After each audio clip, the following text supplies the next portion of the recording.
ஆரிரோ ஆராரிரோ இது தந்தையின் தாலாட்டு.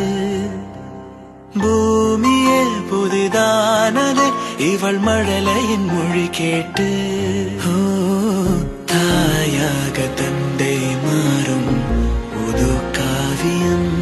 ஓ இவன் வரைந்த கிறுக்கலில் இவளோ உயிரோவியம். இரு உயிர்